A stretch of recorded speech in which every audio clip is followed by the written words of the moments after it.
come to the program after the break. Now, Professor Korotkov, we were talking about intentions. You said that if I intend something, that has an effect on the universe at a subatomic level or at a quantum level, probably. Just the fact that I do not know about it, or you cannot keep things secret.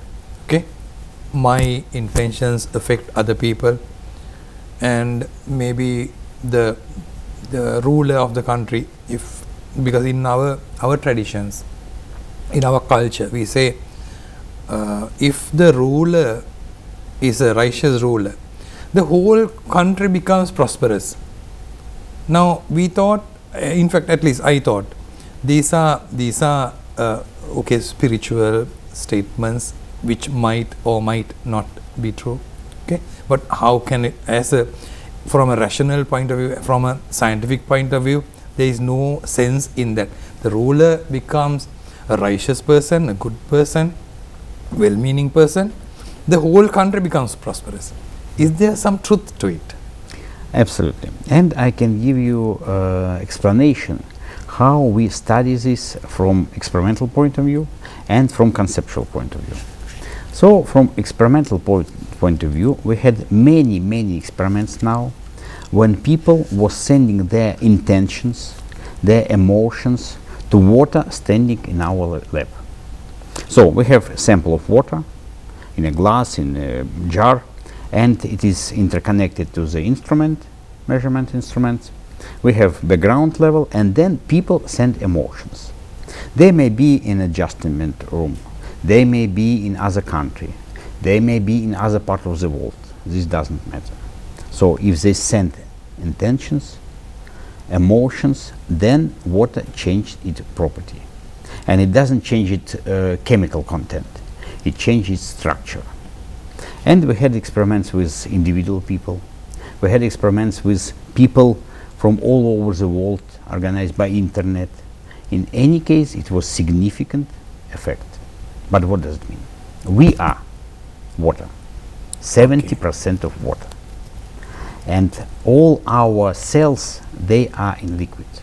So if we can influence water in a jar, then we can influence water in our body. So it means that people who are sending their strong intentions, emotions, they can really influence other people and they can influence the world. As to the strong leaders, again, there are people with different energy fields, with different power of energy fields, and it's proven by measurements. It's no doubts in this.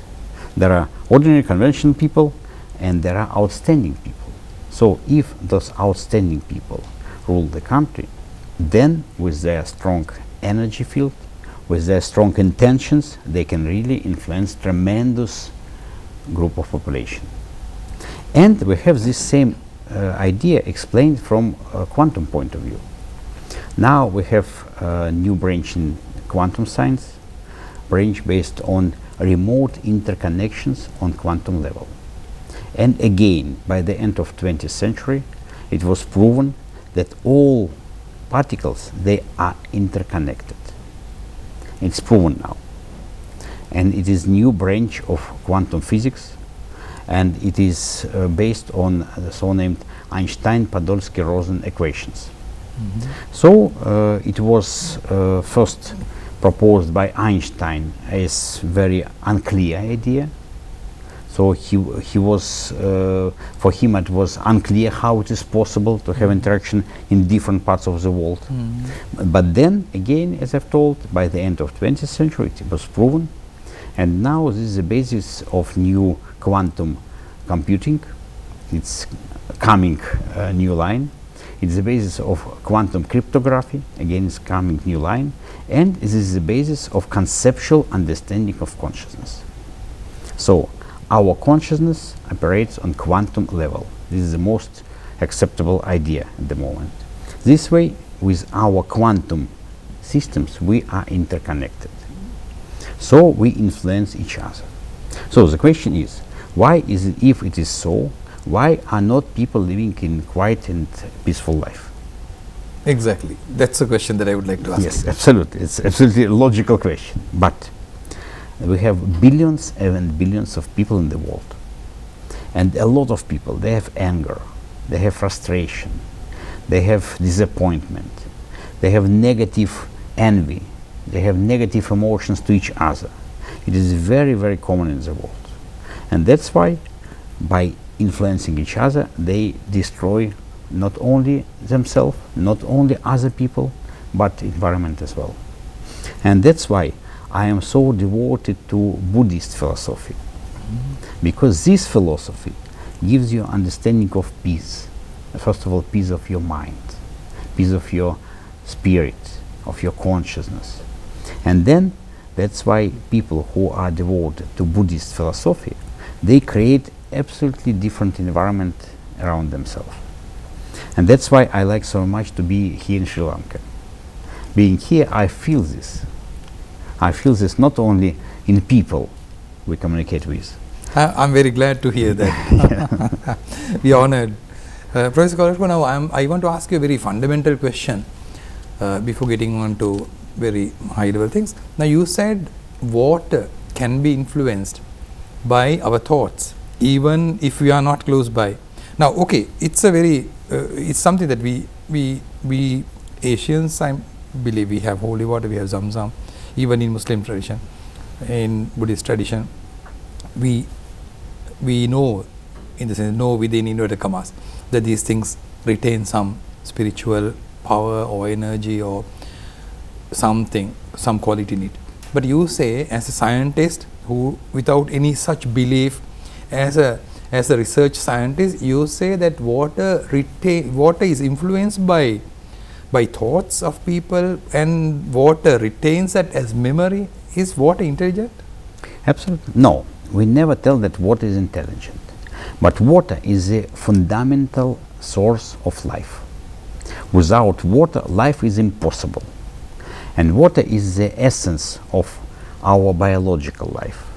So water, it is very, very sensitive. And it reacts to positive, it reacts to negative. And it keeps this memory. That's why we have different water from different sources. We have very good water from natural sources, from the mountains, from rivers, from springs, and we have very bad water when it's processed and distilled. So when we influence water, it may be artificial influence, like in homeopathy. It may be our thoughts. We really change the property of water, and we change the property of water subjects. And what does it mean? It has very simple connotation. If we prepare food with love, with care, with positive emotions, then this food is very tasty.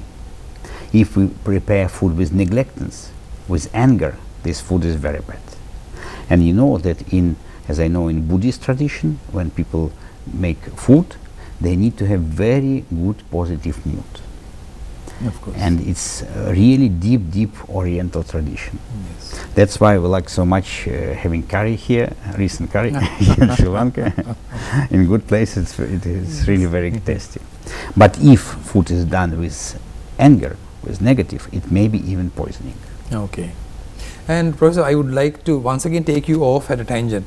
Now, again about water. Now you say if water is exposed to good things, good thoughts, it affects, it's affected in a positive way. What about negative thoughts? Say different forms of music, very rough, crude music, or some malicious language, vicious language. Does it have negative effect as well? Absolutely. So water may be influenced in positive way and in negative way, same as our body.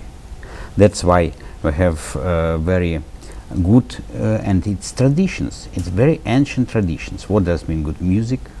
What does mean good meditation, good chanting?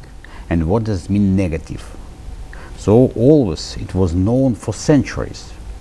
We just forgotten this in our Western world.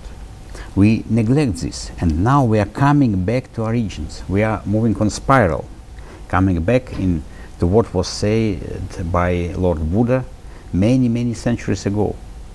That's why when, for example, we have special training course for pregnant women, we tell them that you need to be always in positive mood, never please be frustrated, never be irritated, never go to bad places, look only to beautiful pictures, don't look to ugly things, don't watch horrors, films, movies, don't watch thrillers, listen only to nice, good music.